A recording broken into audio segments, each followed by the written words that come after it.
Hello, everyone, and welcome back to another episode of Wong is Right with Mike on Movies Podcast. Yo. That's Mike's greeting all the time. Yep.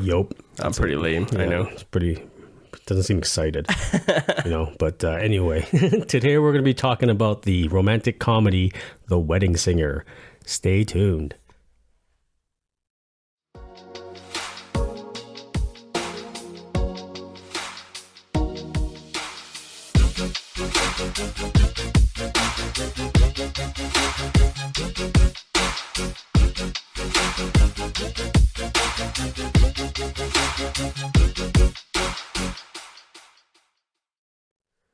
Welcome back, everybody. What's up? Hope everyone's having a great day and you're enjoying your summer.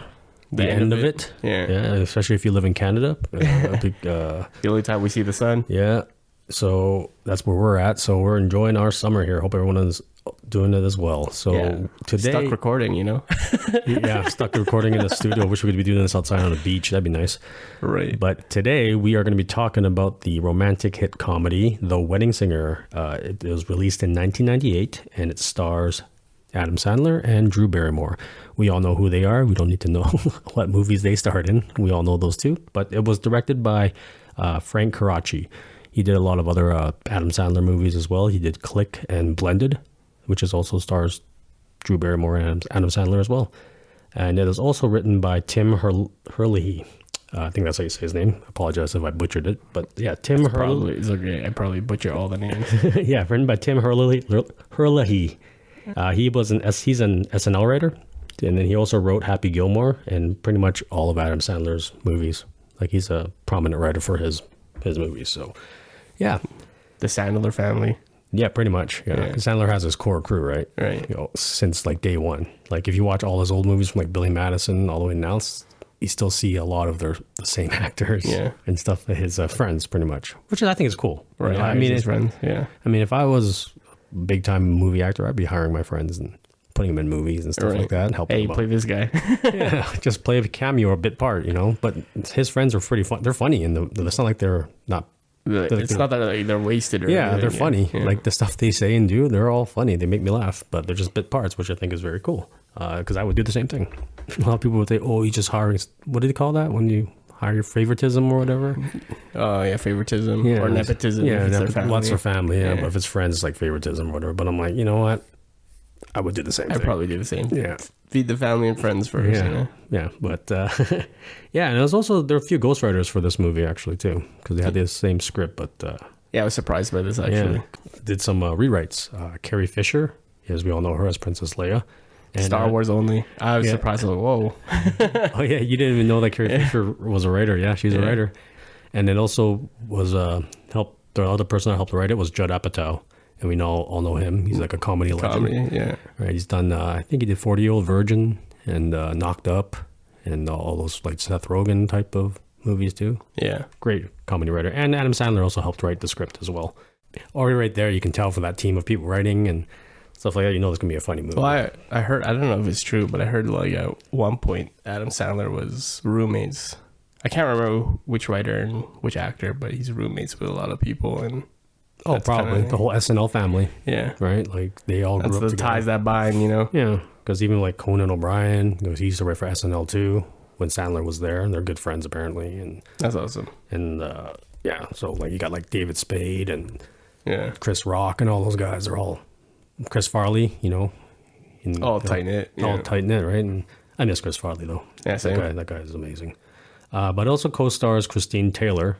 You might know her. She played Marsha in the Brady Bunch movie, and she was in Dodgeball. I love Dodgeball too. We definitely got to do a episode of Dodgeball because that movie's hilarious.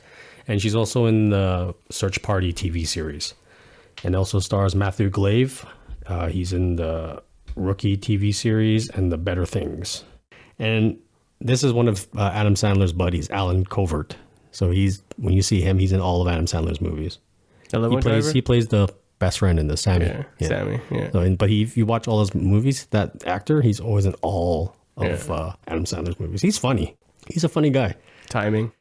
This movie also stars Alexis Arquette, as you might know her from the movie. She was in Blended, the other Drew Barrymore. Adam Sandler movies. She was in Pulp Fiction. She does a lot of supporting roles in movies, but unfortunately she did pass away in 2016 at the age of, I believe, 46, which is so tragic. That's a shame. It is. So I hope she's at peace, and that she's because she's a very great actor. She steals the show. Yeah, in The Wedding Singer. So funny. She's like one of the best parts of the whole movie by playing George. So I agree.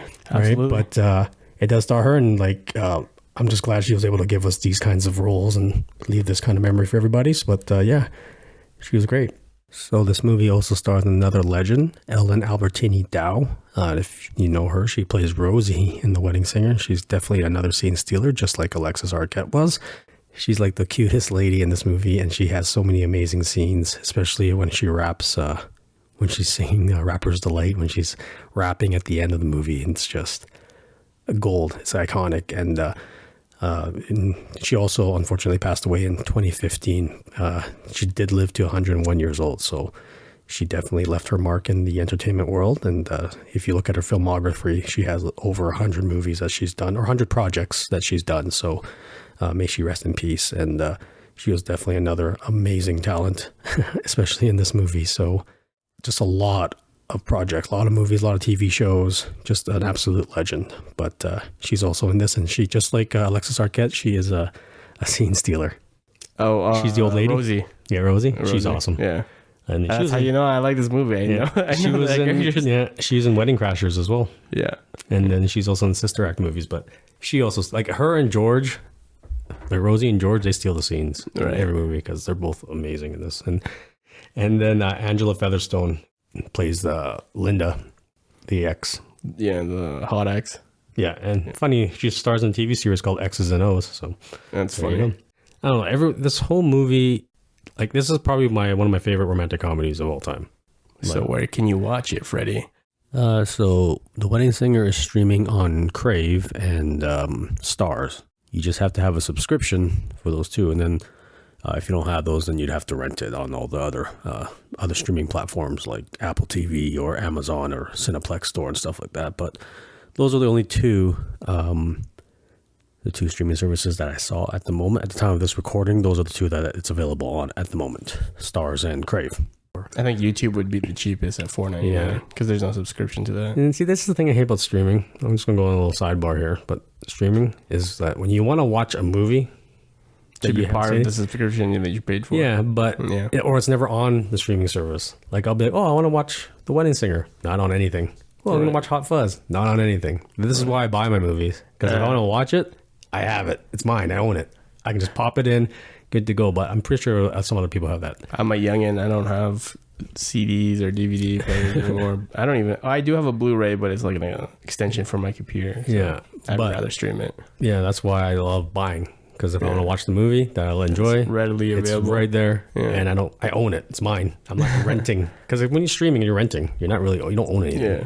You're renting it every month. I hate how it's like 1 hour or 24 hours after you start playing.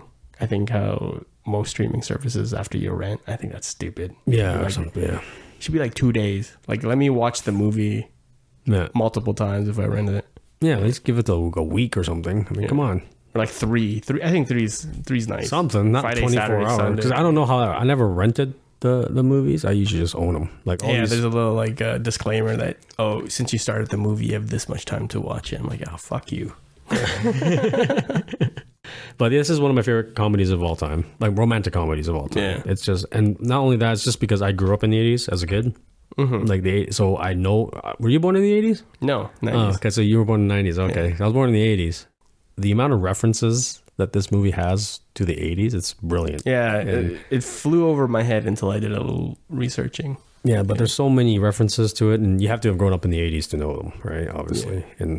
And I just love how the 80s is like its own character in the movie. It's like its own thing, right? Yeah, they reference and they do a good job. Fonzo and Fabio and not Fonzo, Fabio and the Fonz and Vinnie Barbarino, and all this stuff. But you have to have grown up in the 80s to know these references or do research on it, right? But when I caught most of them because I remember the hairstyles, I remember the outfits, the music, in the airport, the flock of seagulls haircut, right? And The Jerry curls. That, Yeah, and they're not they're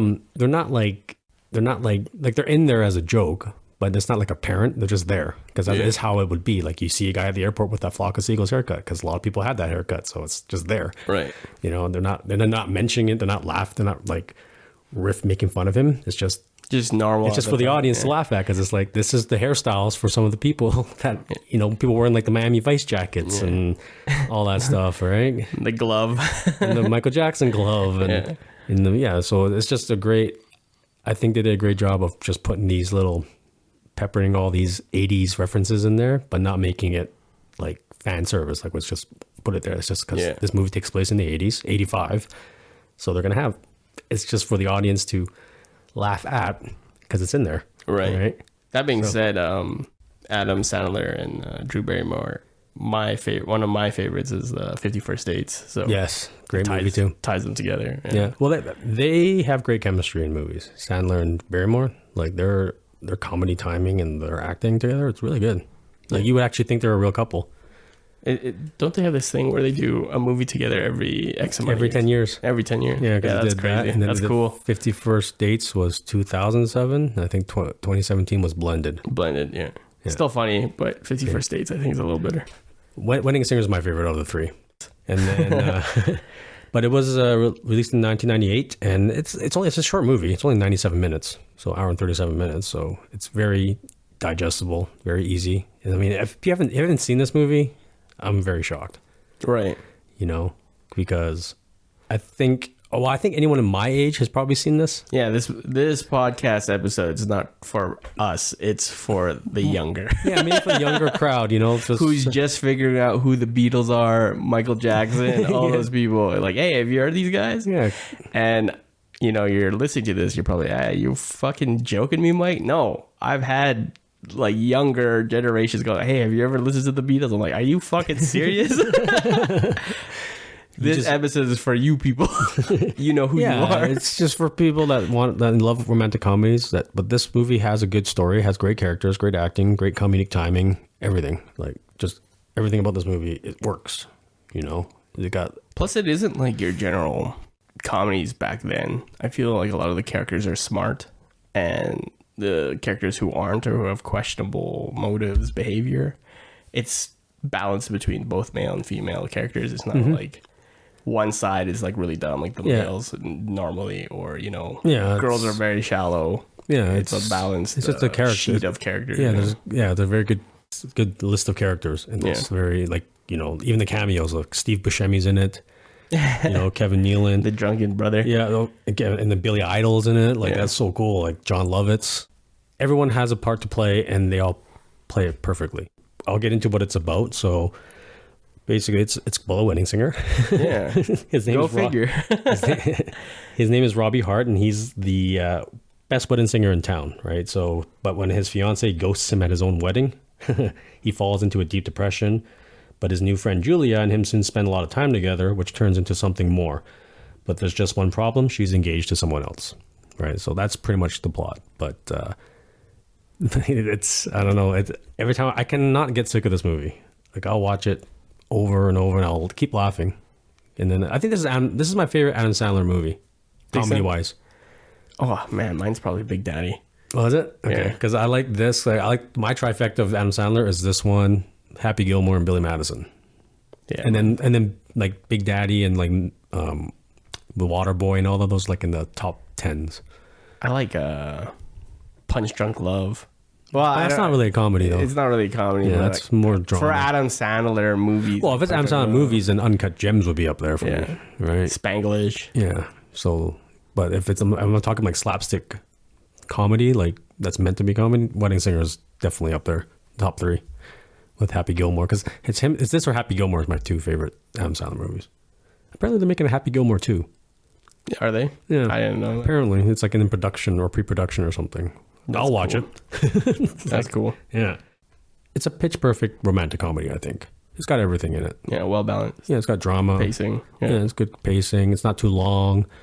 And there's actually pretty good character development here. Yeah, good character. You actually root for them. Like Robbie's a great character. You get to see how nice he is and what a good guy he is. And, a lot of people can relate to that, being a nice guy and being taken advantage of. And and then you got Julia, and like, she's like that perfect girl too, like sweet, nice, kind, care, like just, when Robbie, we can get into it in the spoilers, but that's why I like this movie. The main reason is because of the comedy.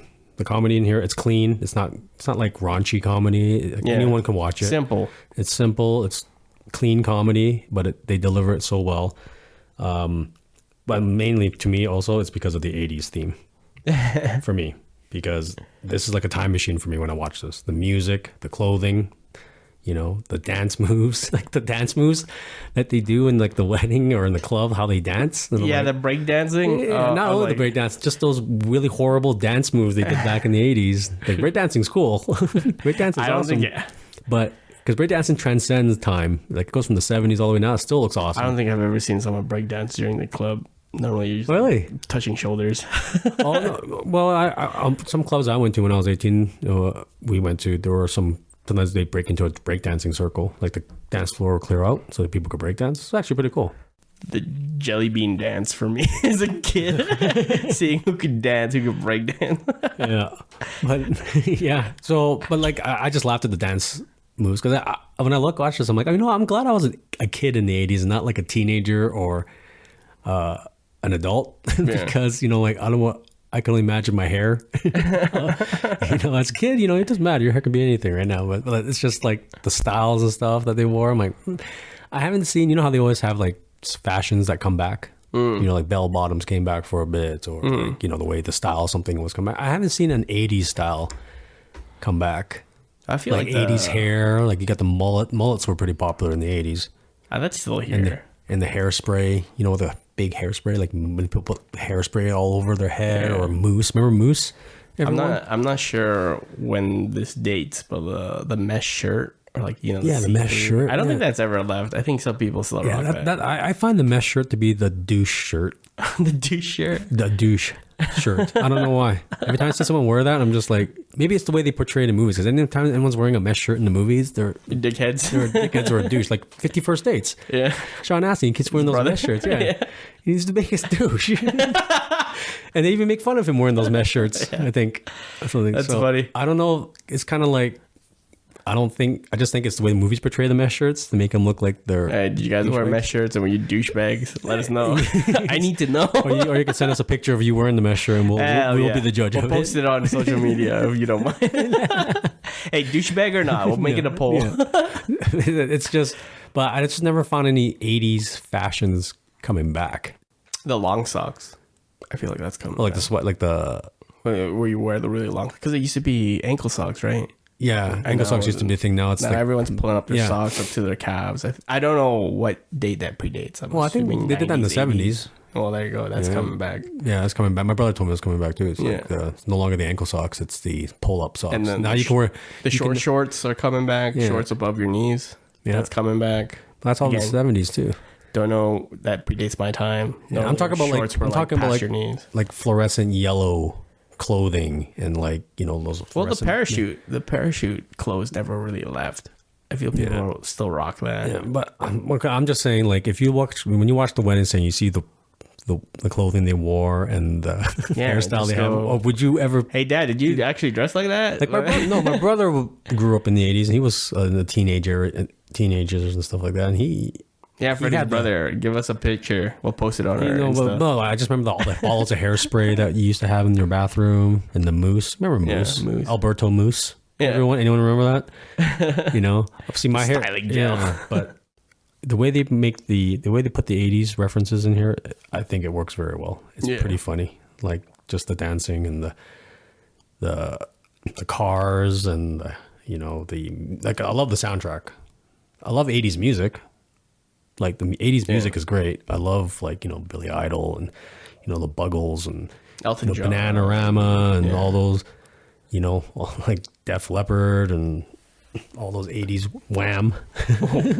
Wham and all that. So that's, I think if you haven't seen Wedding Singer and you grew up in the 80s, you will love this movie just by how because everyone thinks Stranger Things it's such a 80s throwback, but no.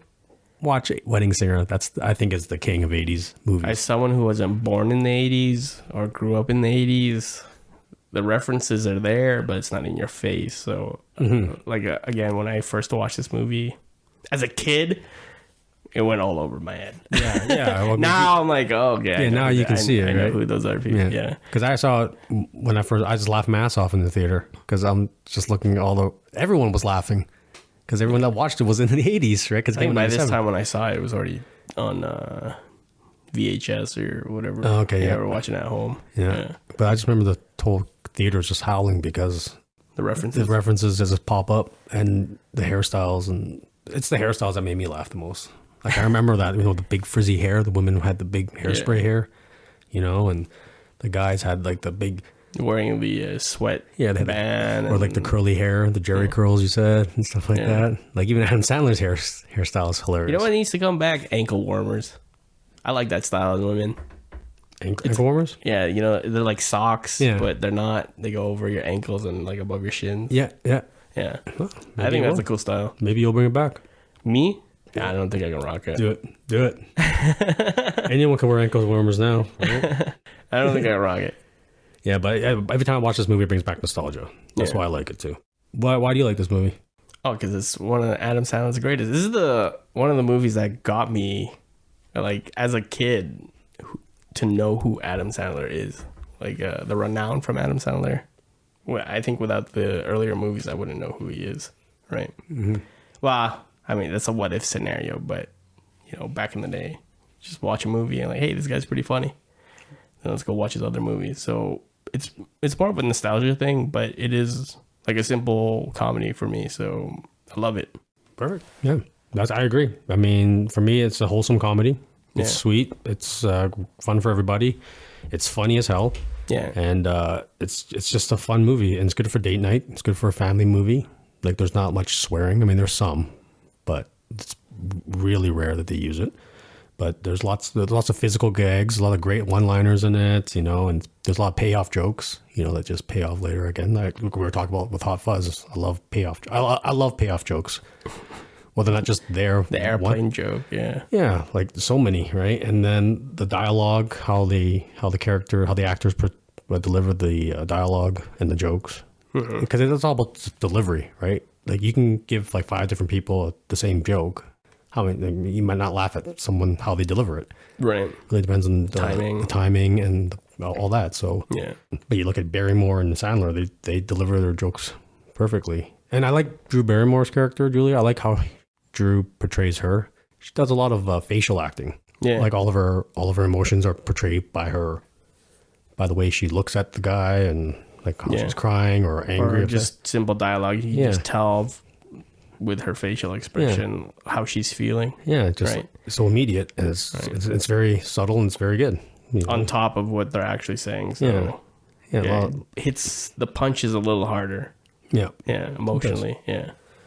So, but it's delivered. And there's so many. There's a lot of one-liner jokes too. It's just a gag for that scene. There's just a funny gag, like the flock of seagulls. Yeah, or the one I like the best is when, because I say this to my friends that piss me off sometimes or annoy me. It's like that when the one guy, he meets this one guy at the fiance's house, and he's like, "Oh yeah, hi, I'm Robbie." He's like, "Oh, you're the guy whose wife left you at the altar. Man, you must feel like shit."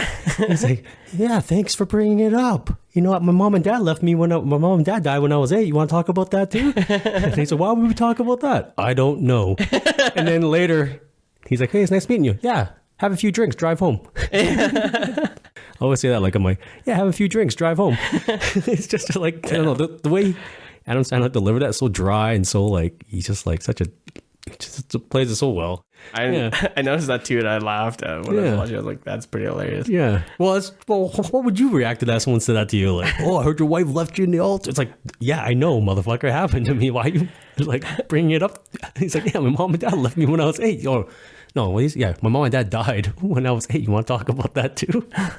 Why would we do that? I don't know. A lot of good one-liners. Like, they just make me laugh, and they're memorable. Right. I think a joke is good when you can remember it and recite it. It sticks with you. Even then, like, I haven't seen this movie in a long time, And when they're saying those liners or the little snips, I still laugh. Yeah, so. I still laugh, man. This is like is almost rewatching this is almost like watching it fresh. I'm just laughing. Yeah, when was the last time you watched this movie? Probably in like 2005. Oh wow. Yeah, it's been a while. Yeah, it's been a long time. Yeah. Cause I usually watch this movie like at least once a year, because it's just a feel good movie. It's just it deals with heartbreak. You know, like as funny as it is, but there are some like themes of like heartbreak of how you would react. Right. You know how you would be, and it's like, yeah, I relate to that. Anyone can relate to that. If you've ever had your heart ripped out of your chest, you can relate to Robbie. Just like that's how he is. Anger. Going back to work. He's all like when he went back to work. When he like went the next day. Fucking gold. That the whole scene was like you feel his pain, but you're laughing your ass off too because it's so funny. But it's just sitting down and he's singing. Yeah. Cross-legged. Yeah. Like, I can feel that, man. Yeah, we can talk about it in the spoilers, but you know, every you know the formula for romantic comedies, right? There's always a formula, right? No idea. You know, really? No. It's always like there's a form. If you watch any romantic comedy, any like popular ones, it's the formula is something happens to the lead, like they have like some kind of they're either depressed or lonely or angry. Something happens to them at the beginning of the movie, like their wife cheated on him or husband cheated on her, so the relationships end. So they're in a like depressive state, and then that lead will somehow meet someone in a random setting or something. Mm-hmm. And then they'll meet, they get to know each other, you know, and then there's some obstacle in the way for them. Like you can see the connection happening, but there's always an obstacle. Something's happening in the movie that they can't, you know, get together. And then they finally do, but then there's always something that fucks it up. Mm-hmm. Some kind of miscommunication, something. So then the one person will leave and then they're depressed again. And then they'll have an epiphany and then they have to go back and get him back in some grand, like they'll embarrass themselves in public or do some grandiose way, and then they get back together and it's happy ending. That's literally a formula for all romantic comedies. That makes sense. I was just thinking like one of my favorite romantic comedies is Hitch. I'm like, yeah, that kind of happened. Yeah, that makes sense. There's always like you always think it's going well, and then by the third act, it falls to shit. Right. The relationship goes to shit, and then they have to win them back, and it's always some kind of grand thing that they do. They express themselves in some way. Right. That they didn't before or something. So, and this movie has that. Right. But it works. That formula works. That's supposed to be it because it shouldn't be that easy. Right. So, but I always find it funny because when you watch too many movies, you start noticing the formulas for a lot of things. Just like, oh, here it comes. It's weird. I watched a lot of movies and I didn't pick that up. That's why I always like movies that go against that. So like, oh, there you go. That as long as it works, because sometimes you might go against it, but it's like that was horrible what you just did. Right. But now is this specifically for just romantic comedies or in romance in general? That I've seen in romantic comedies. Yes. Romantic comedies. Yeah. That I mean, every movie has their own story. Like a movie has its own. Like if you look at a general landscape of like general thing of a movie, they have their first, second, third act, and then they have their inciting incident in the first 30 minutes of a movie. If you usually when you watch a movie at the 30-minute mark, around that 30-minute mark, whether it be 28 minutes, 35 minutes, that's when the inciting incident happens. That's when that's the plot of the movie. It started now. 30 minutes. After all the character introduction. Yeah, after the character introduction. Who is whom. Yeah, usually in the 30-minute mark, you get the obstacle or you get the goal that the character is trying to do or get. Usually 30-minute mark. And then usually at the end, before the third act, something happens that fucks it all up. Right. It's like a romantic comedy too, and then the third act is the resolution, whether they get it or they don't. But that's usually the formula. That's fair. Yeah. I never even thought about it that way. Yeah. Well, I read a lot of screenplay books, and I learned screenwriting and stuff like that, and then that's what they say. That's how we build the breakdown of a script. That's awesome. Right, but yeah, it doesn't matter if it's a 3-hour movie or an hour and a half movie. 30-minute mark, it's always usually where the incident happens, where it's like this is what the movie's about. This is the protagonist's obstacle. This is his goal. Starts here. Yeah. Like Luke Skywalker. Oh, I'm gonna become a Jedi. 30-minute mark. Neo. Oh, I'm out of the Matrix. 30-minute mark. Damn. Kind of thing. Not exactly 30, but in that area. In that range, plus or minus change. Yeah, exactly. So I always find that interesting. Sometimes I look at that when I watch a movie. I'm like, 30-minute mark. Well, yeah, there it is. Damn. Most of the time. You just called me a movie snob earlier. I'm not a movie snob. That's not a movie snob. That's just movie knowledge. Nah, that's pretty snobby. You're snobby for not having a 10 out of 10 movie. Hey, like pulling don't attack teeth. me right now. Yeah, we'll talk Don't about it attack me later. right now. But yes, would you recommend this movie? Oh, absolutely. Yes, I would definitely recommend Wedding Singer if you haven't seen it, or maybe you haven't. You saw it, but you saw it a long time ago and you just don't remember. Give it a rewatch because this movie still holds up in today's movie climate, I guess you call it, or whatever. Just environment, atmosphere. Yeah, but it's funny. It's great script. It's tight. It's not doesn't drag on. The jokes keep flying, and then there's a lot of drama in it too. And it's a sweet movie, and you really root for the characters. Yeah, you really like the chemistry. Thematically, it's still good. So, yeah. And the set decoration, the costumes, the soundtrack, everything works in this movie. It's just a great 80s throwback movie. And not only that, it's just a great romantic comedy. Except in the club, because you wouldn't be able to hear anyone talk in the club. That's in all movies, right? Yeah. Actually, everything's like really quiet, and you can hear these guys like crisp. There was one movie, Train Spotting. You ever watched Train Spotting? Yeah. Remember when they're in the club? They actually did it differently. They're actually yelling at each other. Yeah, they had subtitles. Screaming. Yeah. I mean, they had subtitles for us to look at it because I'm like, that is how it would be in the club. Yeah, that's real. Yeah, it's real because it's so loud. So I was like, that's awesome. That's a brilliant, what do you call it? Detail that they'd put in there. But you'd be screaming. Yeah. Hey, how are you? You want me to buy you a drink? Yeah.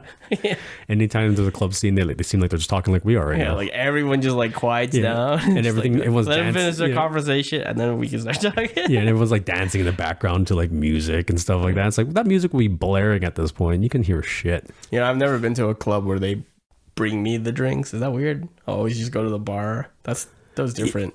Yeah, I guess the only time you would have that in a club where we live is at a VIP table. I feel like it's a social club, right? Yeah. I mean, if you're in the lounge, sure. Yeah. Yeah. Lounge makes sense. Yeah, but a club.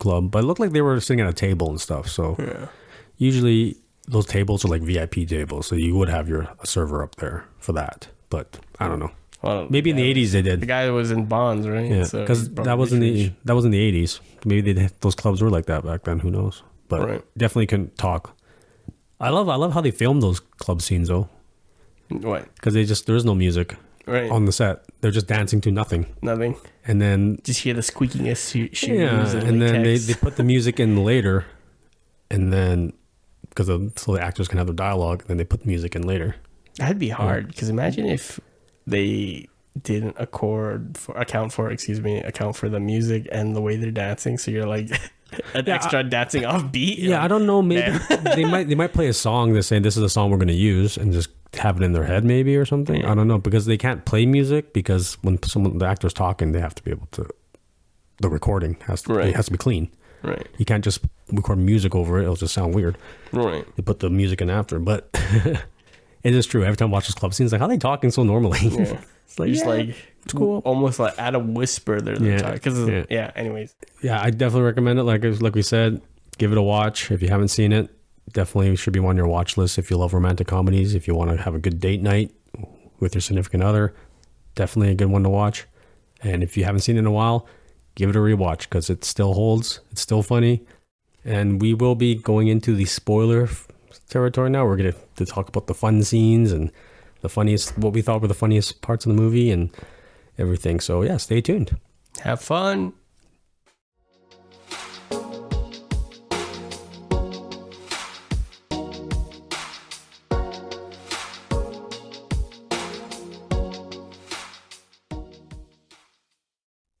Welcome back, everybody. We are now in the spoiler section of The Wedding Singer. It's my time to shine. Mike always wants to talk about everything at the beginning. It's like, yo, shut the fuck up, man. Hell yeah. Spoiler free, man. But yes, so we are talking about we're just going to be talking about our favorite scenes, our favorite jokes, just why we love this movie so much, specifically why we love this movie so much. For me, like I said, it's the 80s gags in this movie, like the 80s references and the gags they put, like the moonwalk. When he's teaching the old man how to dance the moonwalk. And it's just like... Actually, that scene before that is my favorite scene in the movie. Which one? The heart-to-heart between him and Sammy. Great. Yeah. It has heart in this movie. Yeah. It's not just a funny movie. It has actual... And people can relate to these conversations people have, right? No one wants to watch a 50-year-old guy hit on young women. Yeah, right? hit on chicks, yeah. Yeah. And he's then like, just like that heart to heart, like I think a lot of people can relate to that. Because he's like, I'm not happy. Because even he says he gets all these chicks, but he's not happy. Even broader, just having a heart to heart conversation with your best friend. Yeah. Right? Well, being honest with each other. Mm-hmm. Yeah. And it's great. It's a great scene, great moment, and people can relate. I can relate to that. It's just like the whole like, pretending to be happy but you're not, and putting on that face of like pretending everything's okay. Yeah, that's pretty much all social media. Yeah.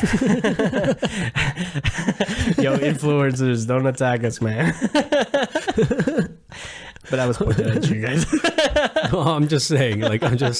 Sometimes when you see Instagram posts, like it's like everything is positive most of the time. It's like everything is it's fine. I'm not saying this wrong or right. That's just a joke. People can't take it seriously. If people take it seriously, it's like, okay, well, that's something for you to look at. It's not my problem. I'm just making a joke. I don't think I'm the only one that made that joke anyway. Right. Why can't you just live in the moment? Why do you have to post everything? We can go into a whole podcast episode on social media if we wanted to. Yeah, right. Well, we can. We should do a social media movie. And another reason why why I'm grateful for growing up in the 80s and 90s, there was no social media then. Right. You could do some fucked up shit. No one Only would know. Would be the people at the place. No one would know what the fuck you did. Or if they took a picture of it, then they'd have to take it to the fucking some photo development place, get it developed, take a week. By then everyone forgot about it anyway. You didn't even care. You know what else I love about this movie? The subtlety of how awkward it is to go to someone's house and asking if they're there. Yeah. Right? Hey, is Julia there? Nope. Or is Rob there? Yeah. No. You're just like, yeah, I miss that. No one does that anymore. Hey? Yeah, right. You just text and go, I'm outside. Or like phoning if someone's there. Yeah. I miss that. And this movie brought it all back. I was like, I remember going to someone's house. You made their way. And I didn't drive as a kid. So, just walk in maybe 30, 40 minutes to their house and they're not there. Like, oh, fuck. Yeah, when you had to call someone and meet them somewhere, you had to meet them there, because if you didn't, there's no way of contacting them telling you're not going to be there. Yeah, or you're running late. Yeah, you're running late. You have to call the restaurant and go, oh, is there a guy at the table sitting by himself right now? His name's Doug. Can you tell Doug, my name is, Wong. Tell him I'm going to be like 10 minutes late. And you got to bring the phone to them. Go, phone call for you. Like, what? Yeah, buddy, I'm going to be 10 minutes late. You have to do all this shit. Luckily, it was never that bad. Yeah. You're like, let's meet at this park. And then you get to the park on time or early, and then you wait, and then you're like, yo, why the fuck are you so late? Yeah. But it's true. That's the reason why I'm like, oh, the 80s were a simpler time. And then when you lived in the 80s, the people in the 60s say it was a much simpler time in the 60s. And it just keeps going. Time. Yeah. So it's like, it just keeps getting more and more convenient as we progress into the future. Yeah, with technology. Yeah. I miss that. But like the 80s jokes were pretty good. Like the Rubik's Cube, when she's trying to do the Rubik's Cube, she's like, no one's gonna solve this, and he just throws it. Now you got people that can solve that thing in like 3 seconds. It's like, holy shit. But I like the introduction of the characters. Like, you see Robbie, he's singing at the beginning. He's singing Right Round, like a record. Yeah. And he's singing at the wedding. Everybody's dancing, doing their like I said, those 80s dances. Yeah.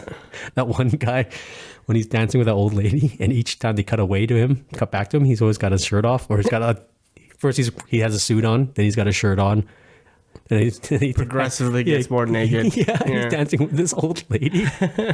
And it's just got the tie, and I'm just like, that probably happens at weddings. Actually, that does happen at weddings. There's always one guy that takes his shirt off. Luckily, I just came from a wedding, and no one took the shirt off? No one took the shirt off. Was it open bar? Yeah, open bar. Damn, no one took the shirt off in an open bar? They did take maybe their dress shirt off, maybe, and just have a muscle suit. Gotcha, but not completely. A muscle suit. Yeah, I have a friend, and if he's listening to this, he knows exactly who he is. He takes his shirt off no matter where he is if he's drinking. You're not invited to any of my parties. Don't make it weird, man. We always got to tell him, like, yo, dude, do not take your fucking shirt off. Yo, chill. Chill, man. relax, sit down. And then he won't give a fuck. When he's drunk, he's like, just takes off. Oh, beast mode's engaged. Oh, here we go. And it's just like, shit. Beast mode. That's what you guys usually call him, beast mode. Yes, beast mode, right? Hey, beast mode.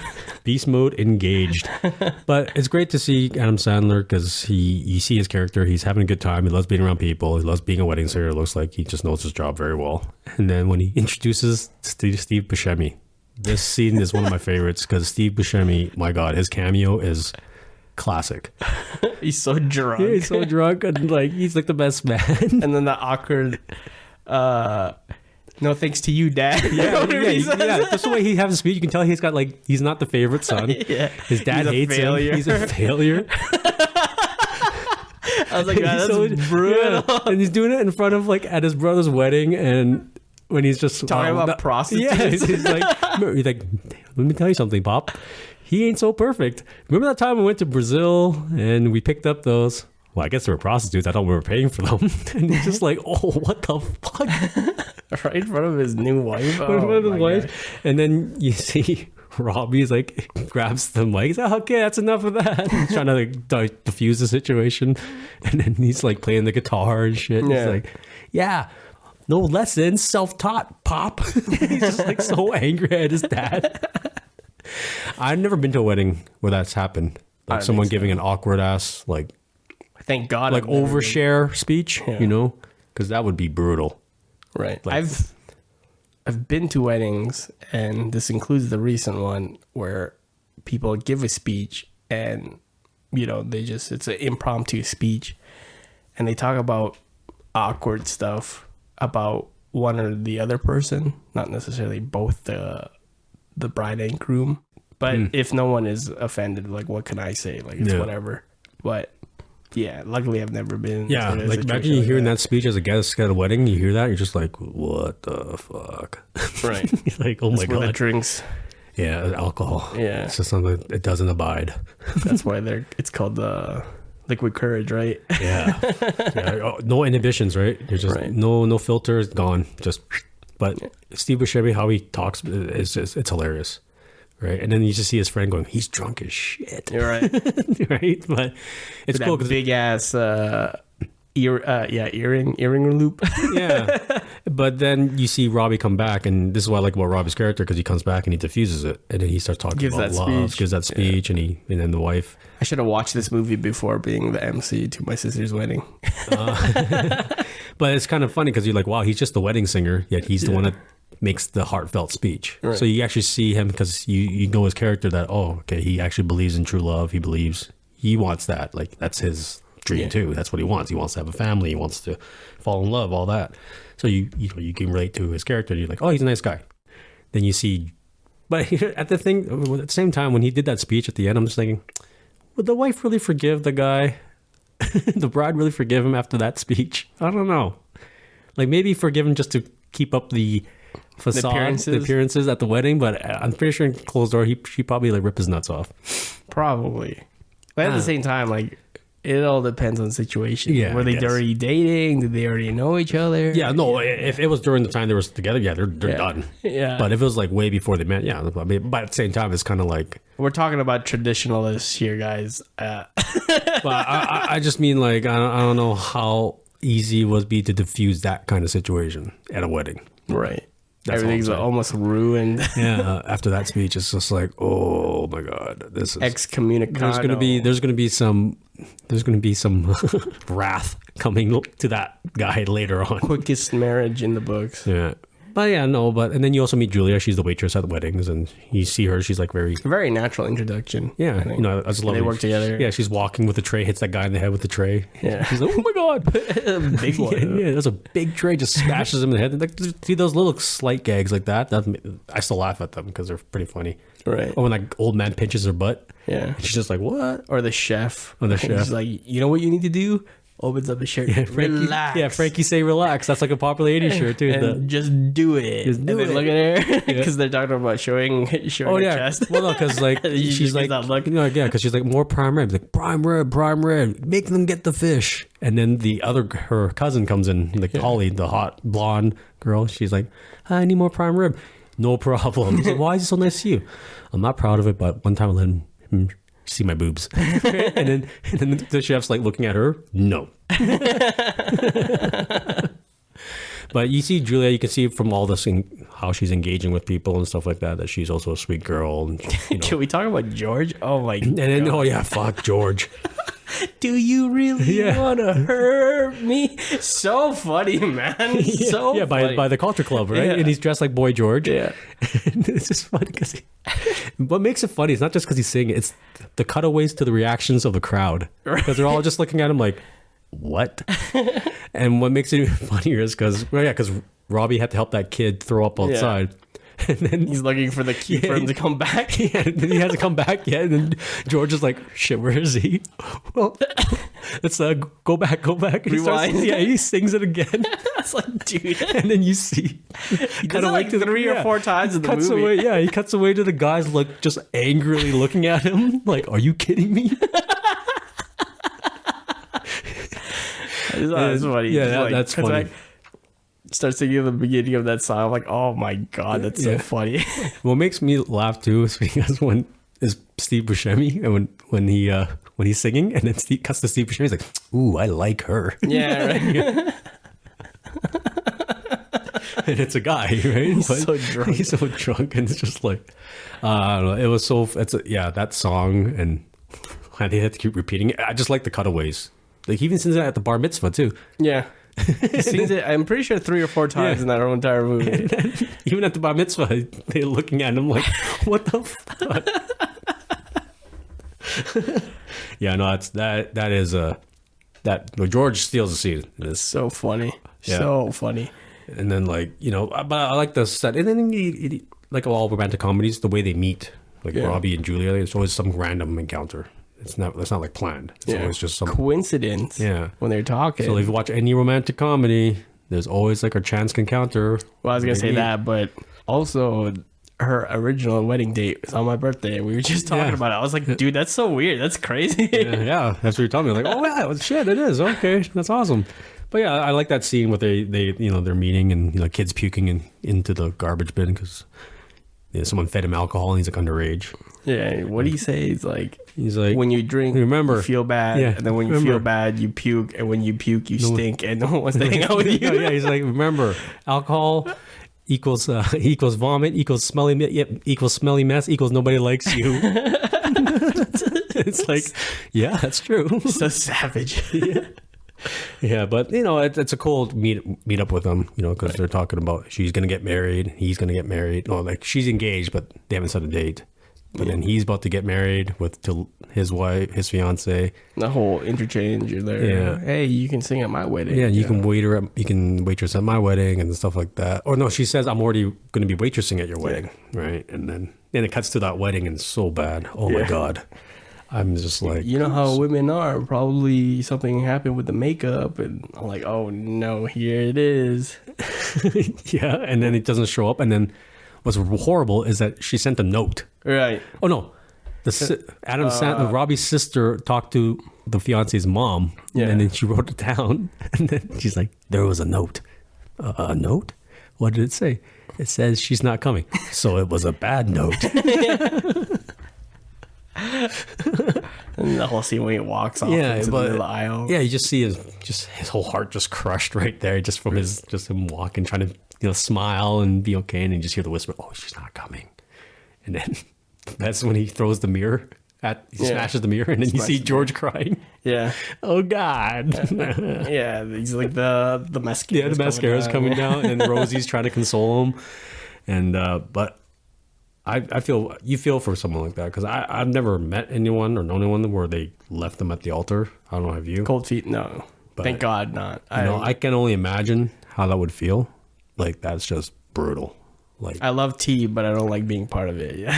You love what? I love tea, but I don't like being part of it. But I just feel bad because I'm sure it's happened to people, right? But I hope you just know that there'll be someone out there for you. Right. There's always someone out there that sees you worthy and deserves your time. I just think that's just a brutal thing to do to someone. Right.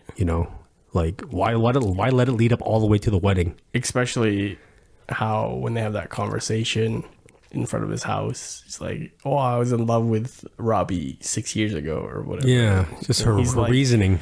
He's like, oh, well, that would have been nice if I knew a day ago. Yeah. Like these little comments, I'm like, that's very true. Like, why did you say yes? Yeah. You know, that information would have been useful to me yesterday. Yeah. And just the way you see him the rage building. He's like, I just woke up this morning thinking I was going to marry a wedding singer. Again, that information would have been useful to me yesterday. Yeah. He just loses it. And I'm just like, yeah. But to be fair, situation aside, it is a valid point, I think. Like, it's rude. What's a valid point? That she expressed that she fell in love with the old Robbie. It's a valid point. It's the situation just fucking sucks. I agree with you that her reasonings were fine, but if she knew that it's how she handled it. Yeah. You don't do like that. Yeah. You know, like I agree. If you don't like someone, just they're what I was gonna say is, like, if you guys feel like that, don't say yes and don't let it get this far. Especially don't let it get this far. Like, the day of the wedding. Oh my god. Like, I can only imagine. Hopefully, it never happens to me. Knock on wood. Is this wood? I think this is plastic. Yeah, it's wood. Okay. The table's wood. But it's a brutal scene, and her reasoning. Yeah, I get that her reasoning. I get why she had cold feet and stuff like that. But here's the thing: she comes back later anyway. Yeah, or she tries to come back. It's like, fuck, bitch. You, like, seriously, you fucked up the wedding, and then you try to come back. Like, so that in my head, I'm thinking, well, your reasoning's bullshit then. Right. Because my thinking on that was that she had another plan worked out and it didn't work out. So Robbie's. Well, I was gonna say half her reasoning was good because the other half was like she wanted to get out of the small town, right? Yeah. And I'm like, that's a shitty reason. Well, her was more materialistic. No, it wasn't based on love. Well, the first part made sense because she introduced that first part, and then the second part, you're like, oh, if you just stopped there, would have been okay. But she would have been okay. But you're that character. She wanted the rock star. Yeah, Robbie. So she didn't love Robbie for who he was. She loved him for who she wanted him to be. Yeah. No, she loved him for who he was, but not who he is now. But her mentality was she thinks he was going to be a big rock star, but he didn't. He became a wedding singer. Yeah. So her expectation of him, it didn't match. Right. So that's why she fell in love with him. But if you love somebody, doesn't matter what they do, you love them for who they are, not for what they do. It's like, some people. No, I'm just saying, person. Some people are nasty. Yeah, I'm just saying. So, would you want to be in a relationship with someone like that? No, definitely not. All right, that's what I mean. Like, Linda's not a good person. Yeah. Just like Glenn is not a good person for Julia either. Because Robbie and Julia both want the same thing: a good relationship. Man, woman, they love each other. That's what they want. Glenn's all about materialistic wealth. He's a douche, cheats on her. Right. You know, his last name is Gulia. Yeah, and then oh, I'm marrying her because she's paid her dues. I know she's not after me for my money. She's with me before the money. Yeah, and it's just like, whoa. Nasty. Like, just what a dick. You know what makes it worse is that you see how Rob's personality is prior to that scene, right? Like teaching Rosie, one of my favorite characters, by the way. Mm-hmm. The singing lessons and gets paid with the meatballs. Yeah. It's so funny. Yeah. Oh, sorry, I don't have any lunchware. He's like, I'll just come back for them. No, put out your hands. And then she ends up squishing them. Yeah, she grabs his hand. You will find, I wish you all the best, Robbie. Just squishing the meatballs into his hands. It's so funny. So savage. So good. But then that's another character piece where you see, Robbie's teaching an old lady how to sing for her anniversary, wedding anniversary. And it's like a sweet guy. For free. Yeah. Well, for meatballs, right? But it's just, that's his character. He just wants to find someone to love. Right. And Julia wants the same thing, but they were both married to or engaged to fucking dickheads. Like the worst people ever. Like people like you're like, yeah, I can relate to that. I've had a girlfriend like that. Yeah. Or I've had a boy, or someone say, I have a boyfriend like that or whatever. He's just like, I have friends like that. I'm like, thank God. Yeah. Right. But thank God.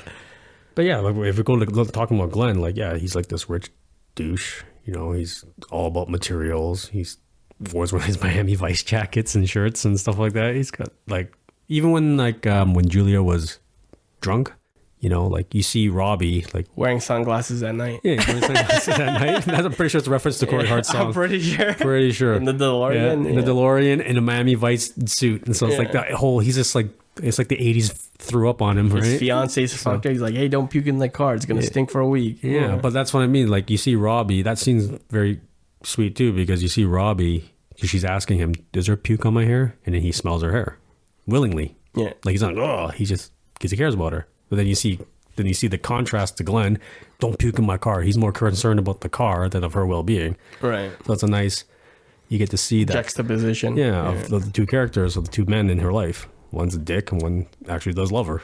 Right. Doesn't like, I will smell the puke on your hair. You're like, who does that? That's love right there. Is there puke on my hair? Can you smell? It stinks. Yeah, it's puke. Yeah, it's puke. That's puke. But that's what I mean. There's that nice relationship building of Robbie and all right. Even when they did their first kiss scene, yeah, it's like, damn, they really went all out in that scene. Yeah. Well, and that's the thing. It wasn't because they were doing it. It's because Holly wanted to see what a church kiss was. That was kind of weird. That was a little bit weird to me. I'm like, who does that? You know, she's getting married. Well, yeah. Yeah, and then they You're do kiss. a bad cousin, man. And then when Glenn comes in, he's like, what happened? He's like, oh, I kissed her. It didn't mean anything. Okay, bye. And he walks off. And then, who did he kiss? Oh. And then Holly's like, oh, me. Who hasn't? It's just like, what? Hey, I bought a $700 CD player. $700? Oh, yeah. Damn. Oh, yeah, that nice CD player reference. It's like, I bought this thing called a CD player. You know what's fucked up? I remember people buying the VHS and TV combination, and people were spending a pretty penny on that. I was like, man, that was probably true $700 CD player. Well, it's like when DVD players came out, they were like $500, $600. Now they're not even going to exist anymore. Right. You know, and you can get a 4K TV now for like $500-$600. Depending on size. Yeah. But still, 4K. Like back then, it was like $2,000, $3,000 or whatever for a TV. Fuck. Another thing, like when they're talking about, is that conversation they're talking to each other about what's the meaning of true love? When not Glenn, Robbie says it's about the little things, all the little things that you do for each other. That's what true love is. And then she says, true love to me is someone you can imagine yourself growing old with. So you have those two things, and it pays off later in the movie. Yeah, the end. Yeah, and then, when he does get ghosted at the wedding, when he goes back to work, that whole scene of how depressed he is, it's rough, but it's so funny. Love stinks. How he sings "Holiday" by Madonna. Holiday, yeah, it's just so monotone and so depressed. It's because Sammy, his friend, said, you got to get back to work, man. There's a lot of chicks there. You're going to pick them up. Blah, blah, blah. And he goes back and he's just so depressed. And then Holly's like, why would he come back to work? He just had his heart broken. And then Sammy's like, I don't know.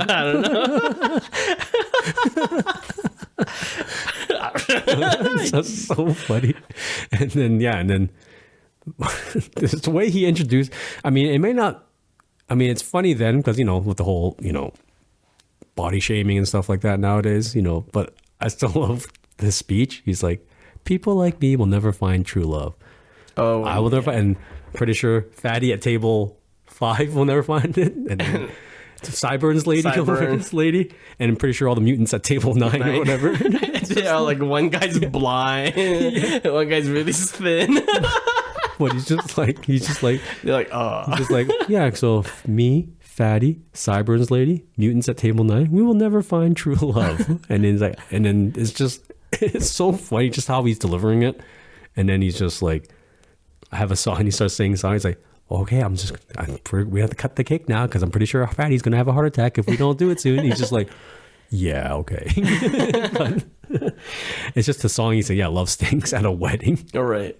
Oh, that's so funny. So savage. That whole scene savage. It's just brutal. I love that scene. It's a great scene. But I'm just I could see that happening if someone just had their heart broken like that. And they had to go back to work. You go back to work at a wedding when you're watching everyone be happy and stuff, and you just they show that they show all the dancing, kissing and stuff, and he's just like trying to sing the song. He's like crying more and more.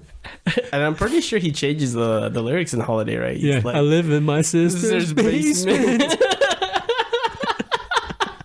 I was like, man, so savage. Yeah. Oh man, that scene is so good, but it's funny, but at the same time it hits home. It hits hits you. It's It's like, oh, funnier so when bad. his sister's husband is trying to console him, and he's like, "Hey, I'm gonna tell you about what real love's like when you're and your sister, when his your brother-in-law. sister and I are alone. You know what we end up doing? We just end up sleeping." Yeah, we end up sleeping. So funny. I mean, if it's a birthday or something, she might do an erotic dance for me. She might play with my nipples a little bit. He's like, okay, go out, go He's away. like, what was my point with this? I don't remember. It's like, what did I say? I don't remember. Yeah, that was good. So funny. She might play with my nipples a little bit. And then Rosie references that too. He's like, he's got to stop living at his sister's basement with all that nipple twisting going on over there. I love Rosie, man. She's so good. Are you ashamed of your penis? But what's great about these scenes where you see him so depressed, you actually cut to Julia and you just see how much care she has for him. Like, just not by her saying anything, it's just the way she looks at him. Like, you see her, like, she feels sorry for him, but she wants to help him. She wants to, like, hey, Pick him up. Yeah. Pick him up, be like a good friend. Like, she's like, oh, I feel so bad for him. But it's just the way Drew Barrymore performs Julia, like, with all the subtle face acting. It's very sweet. I think it was really good. Yeah, I agree. Because that's when Robbie helps her with her wedding now, because they picked the day. Even then, how Glenn Went to proposed. Mason's. You should go to Tony's. Yeah, but even Glenn, like, when they're getting married, when they finally picks a date, and she's like, well, he wants to go to Vegas. Vegas, yeah. Right? He's like, and then he's like, okay, fine, we'll have the wedding here. It's more important to you anyway. It's just like, That's a weird backhanded comment. yeah, it's like, what? Right? And Even then I was like, oh, that's weird. yeah, or when she's asking him for help, he's like, well, I won't know what to do. This is more for you anyway. I can't do stuff like that. It's just, you already see the disconnect right there. Like, Right. Glenn's a fucking dick. He doesn't care about her. Because, if you love somebody, you would, do the activity together, regardless if you don't like it or not. You do it because you make them happy, and then vice versa. I'm not a planning type of guy, but if I was part of a wedding, I'd probably be like, yeah, let's go look at flowers. I wouldn't say like, no thanks. You know what Yeah, I would. Yeah. Well, if it's important to my fiance, I would be like, yeah, let's go together. Yeah. You'll obviously Even if you're not committed to actually caring about the decision, at least you can do it together. Well, she just wants you there. Yeah, exactly. It's about your presence being there, not about you. Because in the end, I'm pretty sure she's gonna pick the flowers anyway. Right. She just wants your input. She wants you to be there. Right. But you just see the disconnect. But then it's Robbie that comes with her to plan all the weddings and stuff like that. So there's that situation where their love grows, right? So that one lady, she's like, you two are a really good couple. I can see that kind of thing. Oh, He's like, and the whole brother thing. yeah, he's like, oh, Siblings. but it's just like, he's like, how can you tell? It's like, I have a good feeling about this. Like Donald and Ivana, Bert and Lonnie, Woody and Mia. It's just like all these people that had the worst breakups ever in the 80s. It's just like, what the fuck? But there's just some nice little, like those other 80s references. If you're born in the 80s, you know those names that she says. It's like, Right. you know exactly who they're talking about. But if you're born now or you're watching it now, you never seen it. You're like, who the fuck are these people that she's mentioning? You won't know. And then John Lovitz, that wedding singer cameo. Fuck. That so song funny. he sings. I forgot what the song was. Let's just kill me now. Oh, is it? Yeah, well, that's when I looked it up to see what it's called on YouTube. It just said "Kill Me Now." Somebody kill me now or something like that. But that song is actually a good song, though. Are you talking about Adam Sandler's? Yeah. Oh, yeah. When they meet John Lovitz, because he's talking about like, hey, he's like, Adam Sandler's like, thank you for coming to meet us. He's like, I should be thanking you since Linda left you. Yeah. My gigs have tripled. Or should I thank Linda? And then he's just like, oh, what a fucking asshole. But then you see Drew Barrymore or Julia immediately go, well, you just inspired me to hire a DJ. Right. So thank you. So you get to see the care between the two. You know what's funny about that song? When I used to work nights, my supervisor would play that song that Adam Sandler sings. Yeah. And it would indicate it's near the end of our week shift. Oh, really? Yeah. Yeah. That's a great song. Yeah. It's not like it's just like made for fun. Like you could actually, Adam Sandler can sing. Yeah. He can. Like if he didn't do comedy, I'm pretty sure he would have made it as a singer. Because he does do a lot of singing in SNL, and he actually had a few comedy albums, I think, where he sings. Yeah. But he has a good voice, but that song made me laugh so hard. Like in the theater, I was howling because just the way I don't know what I been through. It's just like in the lyrics are actually relatable. You're like, this is how you would feel in a heartbreak. And if you got your screaming. Yeah. And then she's like, I like it. Yeah. And yeah, she's just like, I loved it. He liked it. Yeah, you just see her face. She's just like, oh, feels bad for him. But just his lyrics is like, and when I think of you, Linda, I hope you fucking choke. I was just like, holy shit. He goes all out. Oh, somebody. It's just the way he can go back from screaming to put back to a bullet through my head. Yeah. You're like, damn. Somebody kill me, please.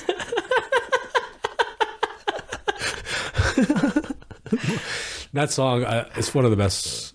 Actually, all of Adam Sandler's like songs, his own song, they're all great. Yeah, even the last song they are. But when we get to that, but that scene, that song, it lives rent free in my head. Because when I go through a breakup or anything that's like you said, like end of work day or something, that's a song that will be playing in my head. Like somebody kill me. The song that I think about when my alarm goes off for work. Yeah. Oh. Wouldn't that song be playing when you start your shift at work? Wouldn't it be a happier song if you're about to leave work? No, when I start my shift. Oh, start your shift, when I wake up to start my shift for work. That should be the song, exactly. It's like, oh, kill me, please. You know, I heard my cousin sent me an Instagram reel, and it was like, the song that makes me feel like drinking, and then he plays it. It's the alarm from his iPhone. I was like, dude, that's funny. The Funny Singer song? No. Oh. It's just like an iPhone alarm. It's like the song that makes me want to drink. I just thought it's like super relatable. It's hilarious. But that song it's a hilarious scene. That song is hilarious and everything. But actually, at the same time, it's relatable. Right. It's like, if I could sing, that's probably what I'd be singing too.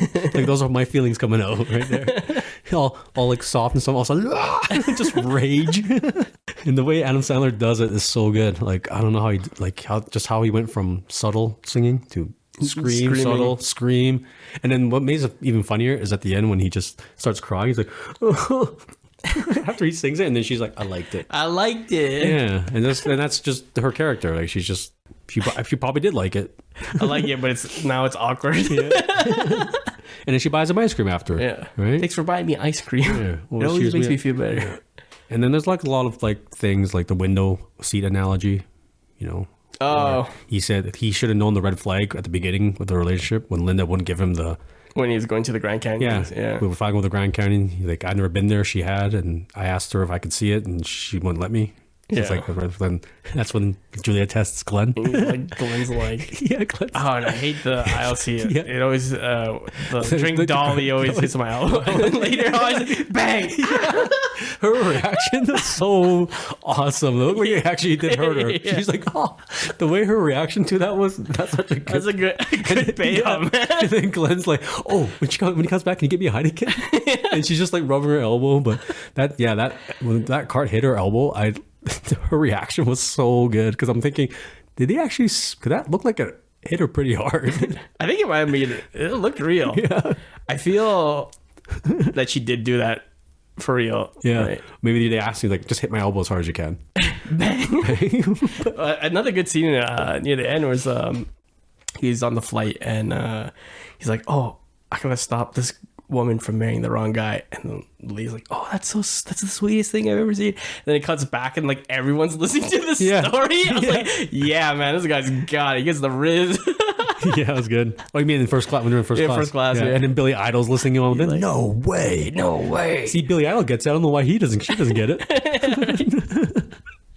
No, it's good. Funny. Yeah, but going back to that, you know, he said that was weird about the kiss thing. Yeah, I always had a problem with a lot of romantic comedies where, you know, it's like, yeah, you're rooting for them to get together, right? But if they're in other relationships and then they kiss each other while they're in relationships, I'm always like, it's conflicting, right? It's conflicting, because I'm like, it's just how the story sets up. Like, they're meant to be together, but unfortunately they can't. But then they kiss and stuff, and they're like in love, but it's just like, dude, you guys are like with other people. It's like, what if you were the other person? Yeah, That'd suck. I mean, you're rooting for the main characters, but at the same time, you're like, so I never liked it when they did it that way. It's better. Like, I like how the wedding singer did it, because, you know, they didn't willingly kiss each other. It was Holly that, like, I want to see it. And then that's when they kind of get the feeling. So it kind of works better that way. Yeah, as opposed to like some romantic comedies, just like they're with other people. One's married or some shit, and they're like kissing. And you're like, that's not cool, man. Also, Rob said right away, like, I kissed her and it means nothing. He was very transparent about it. Yeah. And it's the ladies essentially who hit it. Right? Yeah, exactly. But at least it wasn't them willingly coming together and kissing. It was forced upon them. Right. Quote unquote, forced Also, upon them. Being sneaky. Like, if all the people were like dickheads and shit, or like cheaters and something, yeah, fuck that. I don't give a fuck. But it's only when like they're dating someone that's maybe right for them, but they're not evil people. Right. But they're like kissing another person. Like, oh, come on, man. That guy or that girl, they don't deserve that. That's not cool. You know, it's like, set it up better than that, you know? Because I always get conflicted in that. I'm like, writers do better. I just get conflicted, like you said. I'm just like, that's not cool. Like, at that point, I'm just like, I want them to get together, but not this way. That's not cool. Right. So that's why I like Wedding Singer, because it doesn't play off that cliche. Right. That's fair. Yeah, you remember that? That's when Holly was saying, like, I like that scene where Holly's like saying, this is why Julia's marrying Glenn, because he's got money, he's wants security, all that stuff. And he's like, well, I'm pretty screwed then. I think the bank scene. He goes to the bank. He's like, I like money, I want money. That's where you come in, right? But what made me the funny part of that scene is when she comes to the house, and then that's when he accuses her of like, well, that's why you're marrying Glenn, isn't it? All the money and shit. And then she's like, you asshole, and throws his gift in the air and all the paper flies out. Picks it out. Yeah, this is the way he says it. I am an asshole. Yeah. He's like, you asshole. She got me a gift. I am an asshole. That made me laugh. And the kid comes out like, you're going to the crazy house or something like that? Is you're like, going to the crazy house. Yeah. Oh, speaking of the kid, when Linda comes to confront Robbie about why she left him, that kid comes up. Hi, Linda. She's like, hey, you a bitch. And then he's like, okay, buddy, that's not nice. Go away. We think he has Tourette's or something. We're getting him checked. It's like savage, right? It's so funny though. But when it comes to with Julia, this is why you like their characters, because they're just sweet people. You know, Julia's not about money. She's not about materials. She's just a kind-hearted woman. Looking for love. Yeah. It's just Rob is the same. Yeah. It's Rob, right? Robbie. Yeah. And then her last name, if she gets married, Julia Gulia. Yeah, I was going to say that. Is anyone here married where their first name rhymes with their surname? Because poor you. Yeah, that would suck. And let me know so I can make fun of it. Wow, Mike. Savage. Come on, Julia Gulia, man. Yeah, that was funny. But then that's a cool scene too, because then you see her imagining marrying Robbie. He's like, I am Robbie Hart, or Mrs. Robbie Hart, and then Julia Hart or whatever. Then she's like all happy and stuff. And then there's the miscommunication in romantic comedy, because that's when you see Robbie. It does both ways, right? Yeah. The whole going to someone's house and they're not there, and then she goes there and Linda's there. Linda's there. It's just that awkward. It's always that. But though the scene where when he's an asshole to her and then she threw a gift away, that's the scene where it's like breaks down. Oh, there it is. And then now it's and then more miscommunication. And my favorite is the cold feet scene. My name is Mrs. Julia Gulia. Yeah, just starts crying. Yeah. I'm Mrs. Julia Gulia. It's sad, but at the same time, you just laugh. Come on, you guys gotta come out and let me know if your name rhymes with your surname. But after you got married, I need to know, because that's hilarious. And then even when they're at the club, and then Robbie's like, "What's your last name?" Gulia. Gulia. So Julia's last name will be Gulia. Julia Gulia. That's funny. Why is that funny? I don't know. And that's when you see Glenn's dick, right? Because he's checking out the waitress's butt and like saying all this stuff. And that's when I had a problem with this scene too, though, because Robbie is Julia's friend. I don't think Glenn would disclose this kind of information to him. Right. Yeah, I mean, I get he kind of tricked him, like, oh, that's a luscious ass right there. Like Robbie was saying all these things, like, and then he's like, well, that's top A. Grade A meat or something. Like you can already tell, like he objectifies women. He just sees women as objects. Pieces of meat. It's just like, wow, this guy's a bigger douche. So, but at the same time, it's like, you're not his friend. You're Julia's friend. So I don't think for a guy who is hiding about his cheating, he really was transparent to a stranger. Yeah, he just met him. So that kind of, I get it if Glenn was like completely smashed Right. Right. And he started like, because when you're like what we said earlier, like when you're drunk, you start doing shit. Liquid courage. Yeah, liquid courage. Thing, your truth comes out sometimes, and things you don't want people to know about comes out.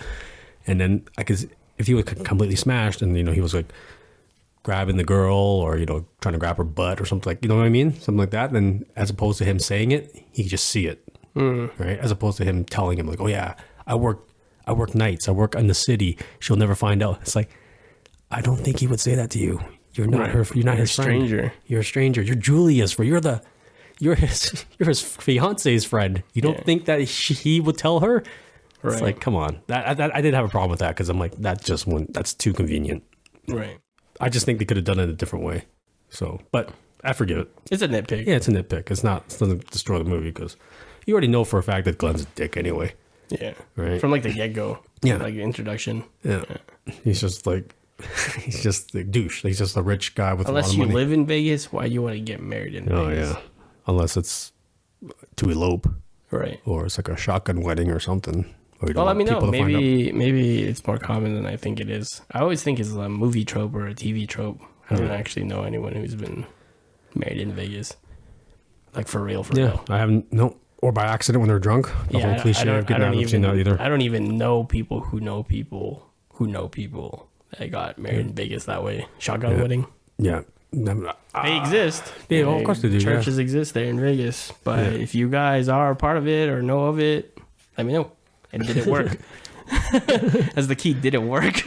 I don't want to know that stuff. I want to know that's it. Too personal. Come on. Tell me your truths. Wow. Yeah, okay. This is going to a darker side. Why would you want to know that stuff? Why not? They know a lot about me already with the way I talk on these podcasts. Let me know a little bit about the viewers. Yeah. Let's share. Let me know if your wedding worked out. Let's share. Wow. Okay. Oh, go on.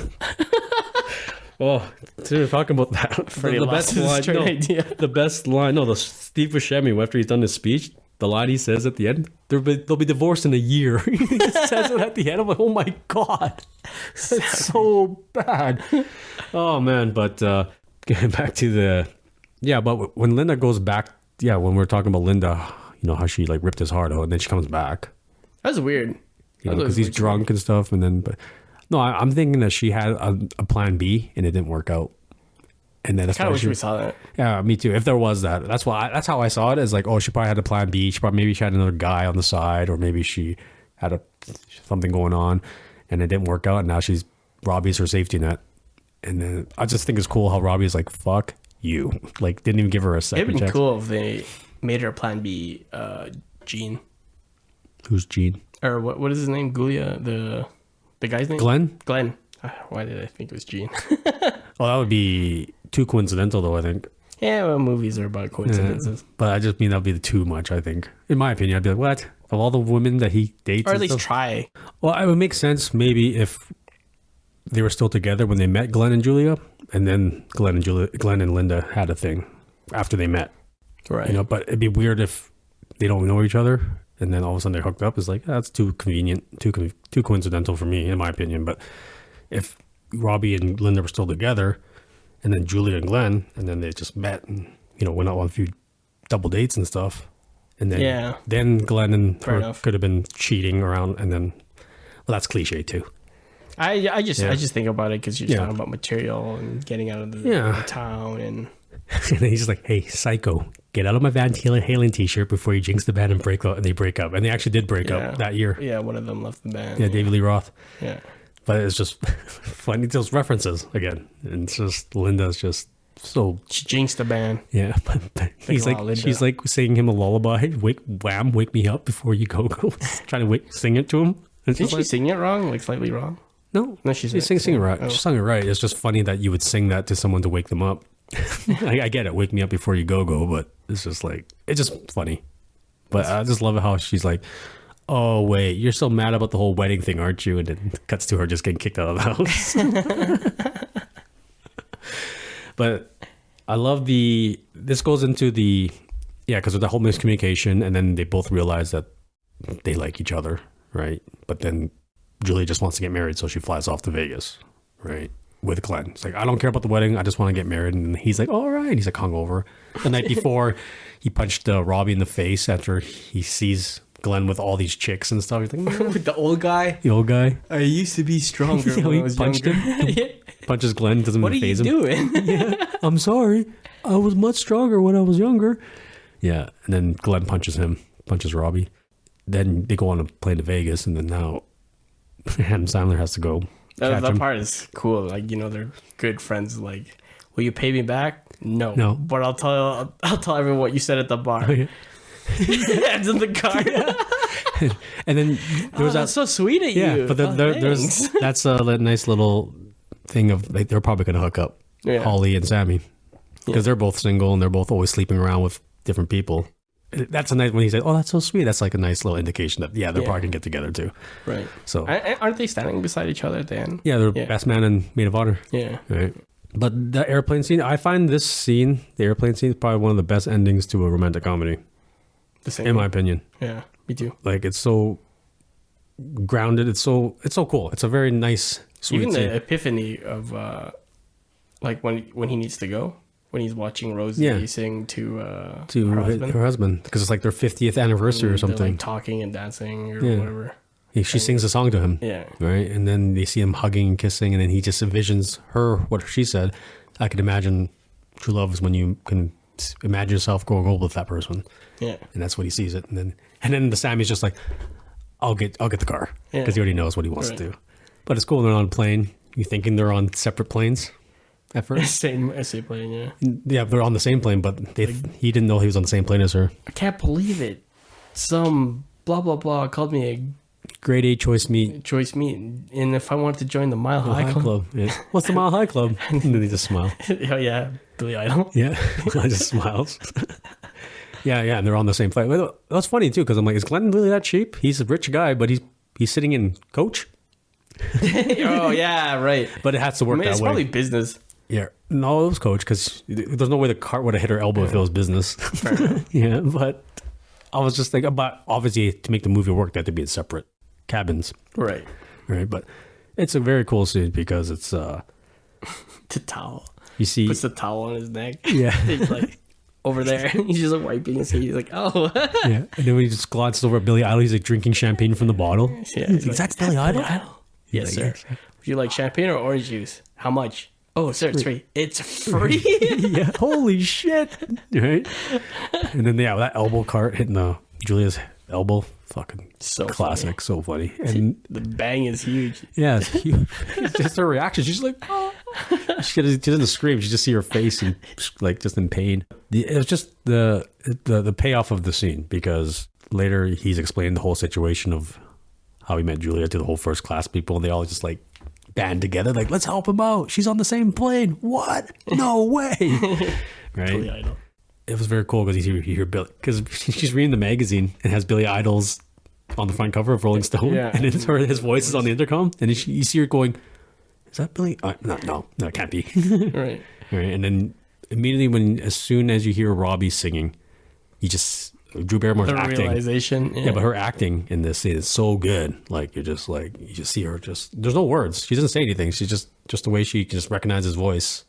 And that song is very popular apparently. Like a lot of people sing it at their wedding, or they'll sing it when they propose to someone, like that "Growing Old with You" song. It's a good song. Like I look on comments too when I was listening to the song on YouTube. A lot of comments like, "Oh yeah, I sung this to my girlfriend. I sung this to my wife. I sung this to her at our wedding. This song was playing during our cake cutting ceremony." It's like a very popular song. What I like about this song too, it's very profound in my opinion, because it relates back to their meaning of true love. Because she says it's about growing old with someone, and then call back. Yeah, and then he's talking about true love is about the little things. So in the song, he's singing about little things. Right. Like, I'll get your coat when you're cold.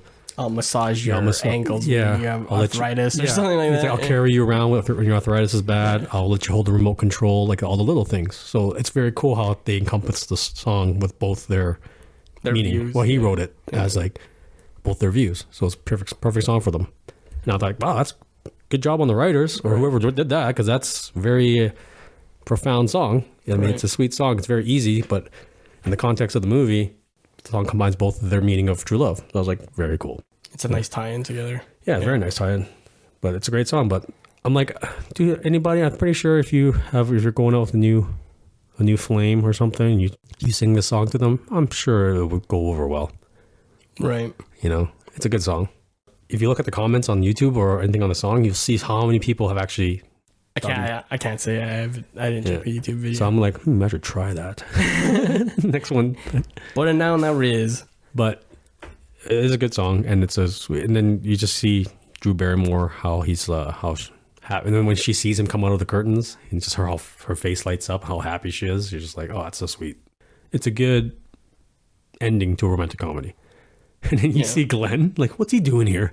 He gets hit by the cart, and he goes across. I think that's before he comes out of the curtain, right? After, because he has to see him. Remember, he sees him. Was he? Yeah, I can't remember. It's during he did a break in the guitar. He wasn't singing anymore, and then that's when Glenn's like, "What's he doing here?" And he gets up, and then the cart hits him one side. He's like, "Sorry, sir, I have to serve the beverages," and then goes to the other side, and then Billy Idol has the other cart. Yeah. And the guy, the motorcycle guy. He's like a Billy Idol fan. He's like, nobody talks to Billy that way, and just throws him to the bathroom. Yeah. Yeah. But it's a good scene at the end, and then he's like, growing old with you, and then he's like, I got a confession, the song's about you. And then they start saying they love each other. Hey, man, that's a good song. I'm talking, he's like, can I kiss her first? Yeah. He's like, hey, Robbie, that was a really good song. I'm going to tell those record people about you. He's like, can I kiss her first? Oh, yeah, do what you got to do. But that's another thing then. So like, Billy Idol's going to help him become a rock star. Right. So both his dreams came true. True. But he doesn't care about the rock star thing. He cares about Julia. All right. So that was very cool. How like things just happened for him. Like he wasn't even trying. Yeah. He wasn't even trying to be a rock star. It's just he sung a song. And it's just cool. It's like, oh, he got the woman of his dreams, and Billy Idol is going to help him produce a record. Or produce that song or something. And it's like, well, everything worked out. Happy ending. And then it cuts to the wedding, and then Steve Buscemi is the wedding singer. Yeah. That made me laugh because he was talking about, hey, I play the guitar, I can sing. He's like, he's good. He's actually pretty good. So yeah, it ends right there. All right. And I just thought that I think a lot of people like that scene, the ending scene. It's a very famous scene, I think. What do you think of that part? I think it's a great scene. Yeah. Yeah. Ended well. It's cool that had Billy Idol, in there. I was like, when I saw that movie, I didn't know who he was. But then rewatching it in the early 2000s, like, oh, that's cool. They have him there. Yeah. And this is before de-aging technology. Yeah. Right? So, I mean, I think he was like way older at that time when he did that because it was like 12 years later. Really? 85. Well, no, I just mean like, because he's supposed to be Billy Idol in 85 and they filmed it in 98. Yeah. So he was probably like 13, 14 years older at that point. So they had to put a lot of makeup on him because he was probably a lot older, right? So he's seasoned. But he still looked good with the makeup and everything. It still looked like Billy Idol. And even then I was laughing so hard when I saw Billy Idol in the plane. Like Billy Idol's like the one helping him out in the first class. That made me laugh too. The whole thing where everyone's surrounded, like immersed into his story. I'm like, that's funny as fuck. Yeah. What's the Mile High Club? Billy Idol just smiles at her. Yeah. When the flight attendant comes back, because you see Glenn sleeping and then you see Julia walking by. So basically he was saying that when Julia went to the bathroom, like you see him like pretending to sleep or something. He's just like, oh, what a dick, man. Like just trying to get laid on a plane while your fiance is right there and you're about to fly to Vegas to get married. Like, oh my God, you are a piece of shit. They hammered it home with that. He's a piece of shit. Yeah. And he got his comeuppance at the end, right? But, right. Yeah. Well, kind of. He just got thrown in the washroom. Yeah. But it's whatever. But, you just see Julia I just, like I said, that we don't like this scene so much. It's just how they both perform that scene. Sandler and Barrymore. Their chemistry is so, it's off the charts in romantic comedies. It's a very closed ending, I think. Yeah. And then, very nice. Yeah. Sometimes I don't want to be ambiguous or, you know what I mean? Yeah. Just very tight ending. You just want them to get together and they build up with the characters, the comedy around it, and it's just a great movie all in all. So I totally recommend this movie. Me too. I give it, for me, a rating, I'd probably give it an 8 out of 10 when it comes to 7.5. Yeah, because this is another movie I can watch over and over and over and not get sick of it. It's a great movie. It's a great movie to watch in date nights too. I've watched this movie I just think it's a good movie. You just have it on. Yeah, we can have it on. Watch. Just remember back in the day, just watching TV and movie pops up. Hey, in the next 10 minutes we're playing blah blah blah, and they just have it on in the back doing whatever. Yep. Yeah. It's a great movie. But what would you give it? 8 out of 10, you said? 7.5. 7.5? Yeah. Oh, yeah, of course. You'd never give it a 10, though. Nope. Mike's the... let's go with that. Let's not open that can of worms right now. We'll do that later. Freddie calls me a snob because I don't give anything a 10. It's not that you don't give anything. It's just hard to see. It's hard to imagine that there's not one movie. Yeah, you gave it an 8. I gave it 7.5. That's so close. I'm not talking about Wedding Singer. If you gave Wedding Singer 10 out of 10, I'd be a little shocked. I'd be, really? That's one? Of all the movies, you give this one 10 out of 10? No. Great movie, though. I give The Room a 10 out of 10. So bad, it's great. It is so bad, it's great. Fuck. That movie is fucking hilarious. I wouldn't give it a 10, but I'd give that movie an 8. I'd give that movie when it comes to so bad it's good, that movie's definitely up there. If you talk about critically and how that's a 0. yeah, critically. If you talk about from the movie making perspective and the art form and performances and cinematography and all that, that's 0.5 out of 10 or something. You have to give it something. 0.5 for effort. But if you're talking about pure entertainment value, making you watching it with friends and getting drunk, fuck yeah, it'll be 8 out of 10. For fun factor, fuck. Because there are movies like that are just so bad they're good. You just not many. I've heard movies so bad they're good, and then I watch them no, that movie's just bad. Bad taste of movies. But The Room is so bad it's good. Right. Because it is entertaining as fuck. But not when you watch it by yourself. You have to watch it with other friends. So you can comment on it while you're watching. I don't think I could watch that. I could not watch that by myself. Fuck that. And that means we're not going to get an episode on The Room. We could do an episode in The Room. I don't want to watch that. I don't want to rewatch that movie. It'll be a quick 10-minute episode. We watched it. We laughed. It was great. Room is funny. Watch it. Done. Yeah. But no, it's... the so bad is good movies. There aren't that many. There are some. Doom would probably fall into that category. I think so. Doom falls in that category. For me, it falls into that category. Street Fighter, so bad it's good. Yeah, guilty pleasure movies. Right. Except The Room is not a guilty pleasure. I don't watch that for fun.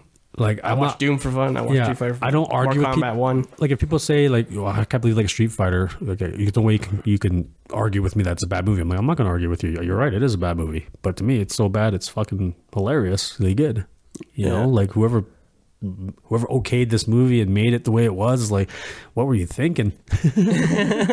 Why would you cast these people? These are the worst casting for Street Fighter I've ever seen in my life. Did you guys not see the video game? None of these guys look anything like their counterparts. What the hell's wrong with you? Van Damme plays fucking Guile. An American passive French accent. It's hilarious. That made me laugh. The most American thing ever. He's French. The Guile is the most American fighter in the whole game. All about USA. And you know what's funny? The older Street Fighters are better than the Chun-Li Street Fighter, in my opinion. Oh, that Chun-Li one was bad. Oh, it was really bad. That was just bad. Taboo's playing fucking Vega. That movie's horrible. I don't even want to go there with that one. We should do that. Oh, fuck. So you won't want to watch The Room again, but you want to watch that again? Well, we could do it for a Scorched Earth. Fuck, man. Yeah, but I don't think Chun-Li... I think Chun-Li's hated across the board. It says Sucker Punch when we did it. There were people that liked it. Nah, that's fair. Chun-Li is I don't think I've heard anyone say they liked it yet. I'm sure there is someone. It's a very small amount, but money to go see that movie. I didn't. I watched it on... I blame my friend. I think I watched it with my friend. I think we rented it. Tony, if you're listening, I'm pretty sure it was you who asked me to go see Chun-Li, and I fucking hated every second of it. Yeah. Bad. Yeah, Spinning bird kick. Yeah. Anyways. It's like Dragon Ball Evolution. I haven't actually seen that movie. Don't watch it. Horrible. Disgusting movie. And isn't Piccolo purple in that movie? I don't remember. He's not green?